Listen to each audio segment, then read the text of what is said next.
बिस्मिल्लाहिर्रहमानिर्रहीम। अस्सलाम वालेकुम डियर स्टूडेंट्स, मैं हूं आपका मैथमेटिक्स इंस्ट्रक्टर अली अहमद और मैं आपको मैथमेटिक्स बाय अली अहमद में खुशामदीद कहता हूं। और अगर अभी तक आपने मेरा चैनल सब्सक्राइब नहीं किया तो इसको ज़रूर सब्सक्राइब करें और बेल आइकन पर क्लिक करें ताकि मेरी आने वाली हर वीडियो आपको बर वक्त मिल सके। आज की इस वीडियो में हम रैशनल नंबर, इर्रेशनल नंबर्स और अलजेब्रिक नंबर्स और ट्रांसेंडेंटल नंबर्स के बारे में पढ़ेंगे। तो सबसे पहले हम स्टार्ट करते हैं रैशनल नंबर से। रैशनल नंबर्स क्या होते हैं?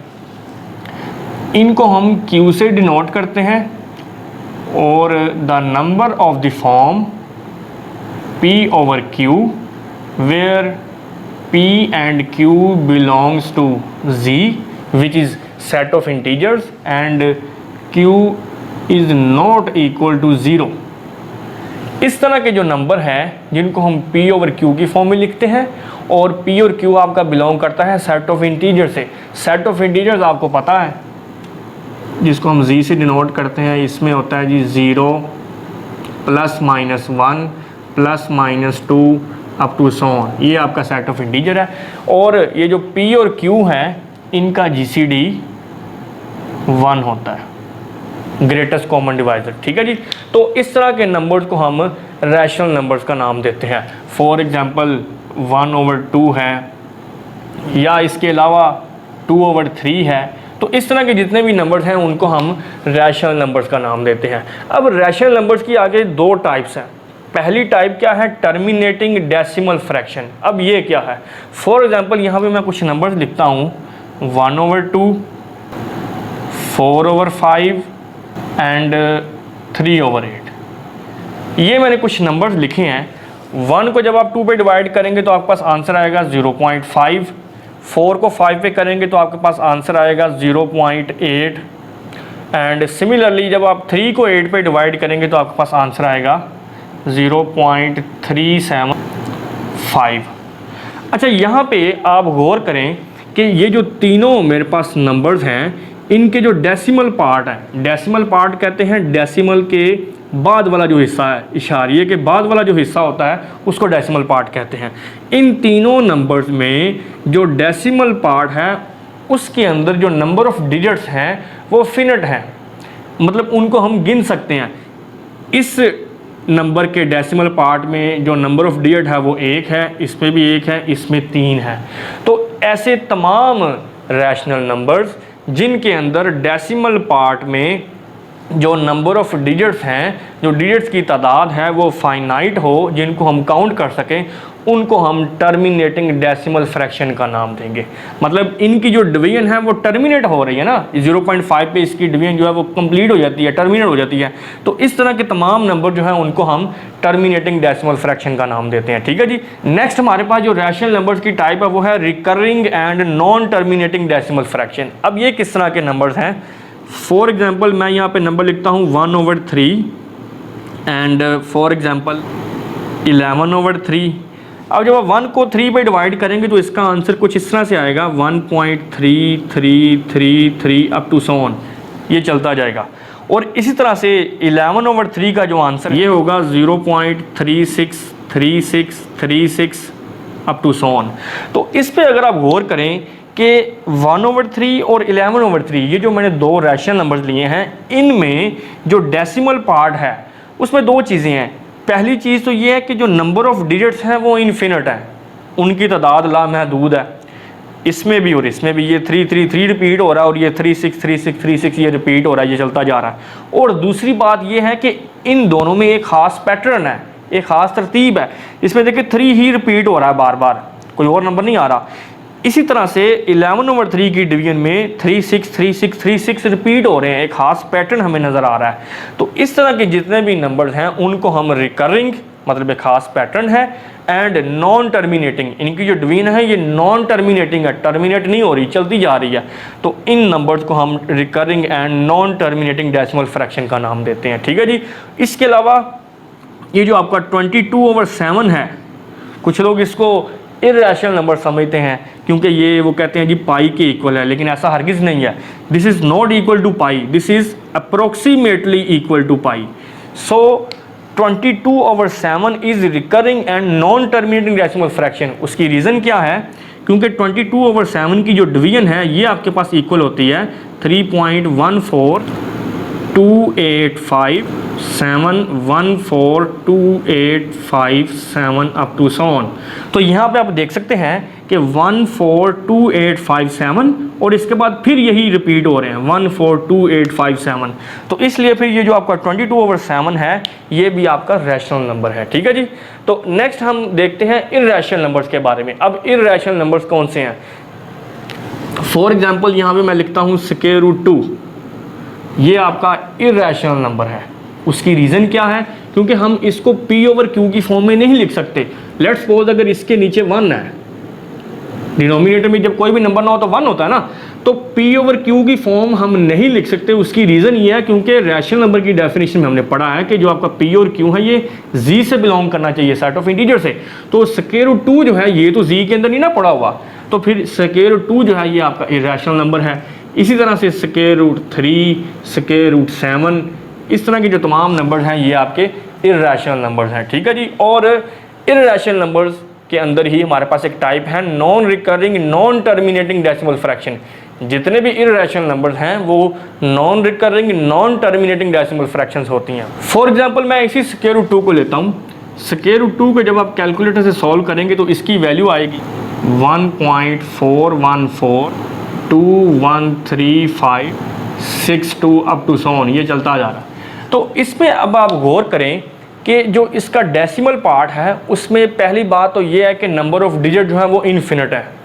अब आप ये सोच रहे होंगे कि रिकरिंग एंड नॉन टर्मिनेटिंग में भी तो इन्फिनिट ही थे, लेकिन इसमें और इसमें फ़र्क ये है कि यहाँ पे तो आपको एक खास पैटर्न नज़र आ रहा था कि सेम नंबर जो है वो रिपीट हो रहे थे किसी खास तरतीब के बाद।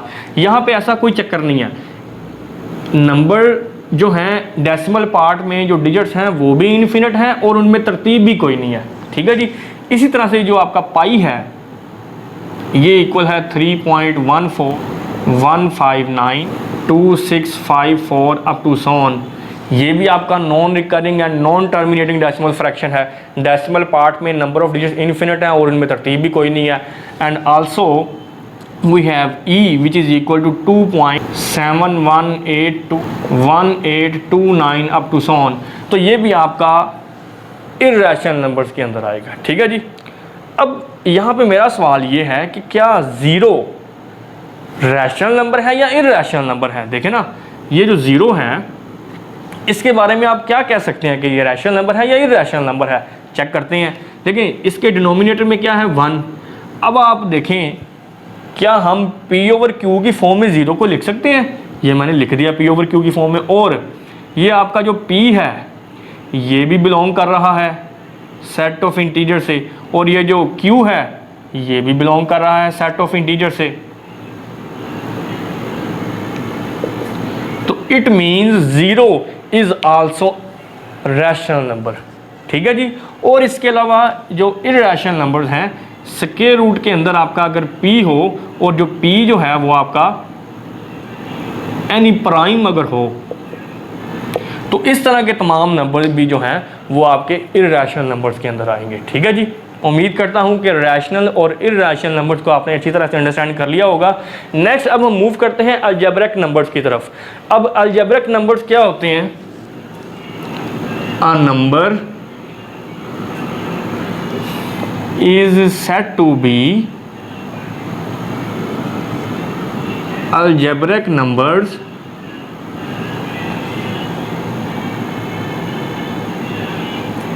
if it is solution of, solution कह लें या रूट कह लें एक ही बात है, of polynomial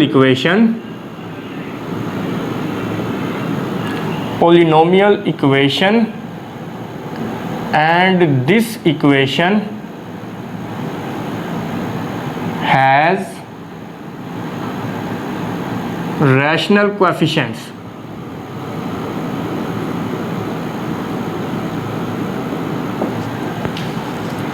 algebraic numbers actually हम उस नंबर को कहेंगे जो हमारे पास किसी पॉलिनोमियल इक्वेशन का रूट हो या सॉल्यूशन हो और उस पॉलिनोमियल इक्वेशन के जो कोएफिशिएंट्स हैं वो रैशनल हों। फॉर एग्जांपल यहाँ पे मैं एक 2 डिग्री की पोलिनोमियल इक्वेशन लेता हूँ। For example ax² plus bx plus c is equal to 0।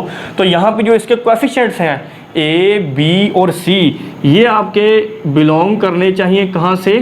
Q से, सेट ऑफ रैशनल नंबर से।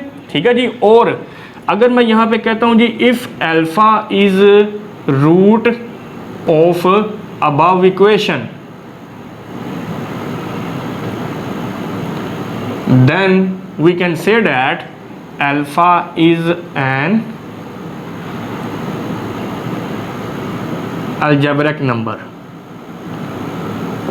ठीक हो गया जी। तो अल्फा इस इक्वेशन का रूट है, ठीक है जी, और इस इक्वेशन के जो कोएफिशिएंट्स हैं वो Q से बिलोंग कर रहे हैं। देन हम ये कह सकते हैं कि जो अल्फा है ये आपका अलजेब्रिक नंबर है। ठीक है जी। नेक्स्ट हमारे पास है ट्रांसेंडेंटल नंबर्स। अब ये कौन से नंबर्स होते हैं? A number is said to be transcendental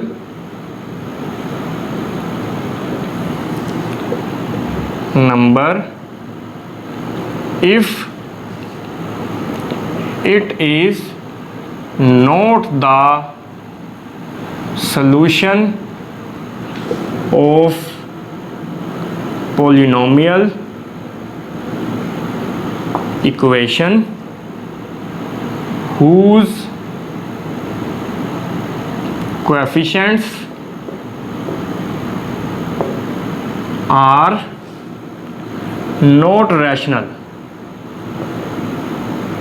अब ट्रांसेंडेंटल नंबर्स में एक्चुअली क्या है कि हमारे पास अगर एक ऐसी पोलिनोमियल है जिसका कोई नंबर, फॉर एग्जांपल अल्फा ही की मैं अगर बात करूं, उसका रूट तो है लेकिन उसके जो कोएफिशिएंट्स हैं वो अगर रैशनल नहीं हैं, तो देन हम उन नंबर्स को फिर ट्रांसेंडेंटल नंबर्स का नाम देंगे। ठीक है। अब नेक्स्ट क्वेश्चन मेरा ये है कि अगर हमारे पास कोई नंबर आ जाए तो हम उसको किस तरह से चेक करेंगे कि ये अलजेब्रिक नंबर है या ट्रांसेंडेंटल नंबर है? तो उसको हम देखते हैं। फॉर इंस्टेंस यहाँ पे मैं एक नंबर ले रहा हूँ √2 विच इज़ इर्रेशनल नंबर। अब मैंने ये चेक करना है कि क्या ये अलजेब्रिक नंबर है या ट्रांसेंडेंटल नंबर है। तो उस पर्पज़ के लिए आपने क्या करना है, जो भी नंबर है जिसको आप चेक करना चाहते हैं उसको आप x के इक्वल लेट कर लें, √2। स्क्वायर रूट ख़त्म करने के लिए मैं स्क्वायर कर रहा हूँ, x², ये स्क्वायर रूट ख़त्म हो जाएगा स्क्वायर की वजह से, और ये इधर आके नेगेटिव हो गया। देखें जी, अब हमें ये एक ऐसी पोलिनोमियल मिल गई है जिसके कोएफिशिएंट्स ये 1 और -2 ये दोनों बिलोंग कर रहे हैं Q से, रैशनल नंबर के सेट से, और ये जो √2 है ये इस पोलिनोमियल का रूट है। जब आप √2 इस x की जगह पे पुट करेंगे तो ये इसको सेटिस्फाई करेगा ना, तो देन फिर मैं ये कह सकता हूँ √2 इज़ एन अलजेब्रिक नंबर। ठीक है जी। सिमिलरली किसी भी नंबर को आप इस तरह से चेक कर सकते हैं। फॉर एग्जांपल मैं अगर आयोटा की बात करूं, मैंने ये चेक करना है कि ये अलजेब्रिक है या नहीं, तो इसको भी आप x के इक्वल लेट करें। ठीक है जी। दोनों तरफ स्क्वायर कर लें। आयोटा स्क्वायर आप जानते हैं -1 के इक्वल होता है, -1 इधर जाके प्लस हो जाएगा। अब आप यहाँ पे देख सकते हैं कि हमें एक ऐसी पॉलिनोमियल मिल गई है जिसके कोएफिशिएंट्स भी रैशनल हैं और आयोटा इसका रूट भी है क्योंकि इसको सेटिस्फाई करेगा। So we can say that iota is also an algebraic number. इसी तरह से आप किसी भी रैशनल नंबर को बिल्कुल इजीली प्रूव कर सकते हैं कि ये एक अलजेब्रिक नंबर है। तो इसका मतलब ये हो गया कि every rational number is an algebraic number. ठीक है जी। अब मेरा सवाल ये है कि ये फिर ट्रांसेंडेंटल नंबर्स किस खाते में जाएंगे। फॉर एग्जांपल मेरे एक नंबर लेता हूँ pi which is an irrational number. इसके लिए अब अगर आप पॉलिनोमियल बनाना चाहें तो फर्ज कर लें जी, मैं कहता हूँ x इज इक्वल टू पाई और पाई को मैं इधर ला के नेगेटिव कर देता हूँ, ये 0। अब आप इधर गौर करें, पॉलिनोमियल तो हमें मिल गई है जिसका रूट जो है वो पाई है, लेकिन इस पॉलिनोमियल के जो कोएफिशिएंट्स हैं वो रैशनल नहीं है क्योंकि ये जो आपका पाई है this does not belong to Q, ये तो इर्रेशनल है। ठीक है जी। इसी तरह से ये जो आपका ई है ई के लिए भी हमें ऐसी कोई पॉलिनोमियल नहीं मिलेगी जिसका ये रूट हो और उस पॉलिनोमियल के जो कोएफिशिएंट्स हैं वो रैशनल हों। इसका मतलब है ये जो आपका पाई है और ई है ये दोनों ट्रांसेंडेंटल नंबर्स में आएंगे, ठीक है जी। इसी तरह इर्रेशनल नंबर्स में से बहुत सारे ऐसे नंबर्स हैं जो अलजेब्रिक हो सकते हैं। जैसे मैंने यहाँ पे स्क्वायर रूट 2 लिया था, आप स्क्वायर रूट 3 लेके भी चेक कर सकते हैं, स्क्वायर रूट 7 लेके भी चेक कर सकते हैं। तो इर्रेशनल में से बहुत सारे ऐसे नंबर हैं जो अलजेब्रिक हो सकते हैं, लेकिन सारे नहीं हो सकते, क्योंकि हमने इर्रेशनल में से ही 2 नंबर उठाए थे, पाई और ई, ये तो ट्रांसेंडेंटल हो गए हैं, ठीक है जी।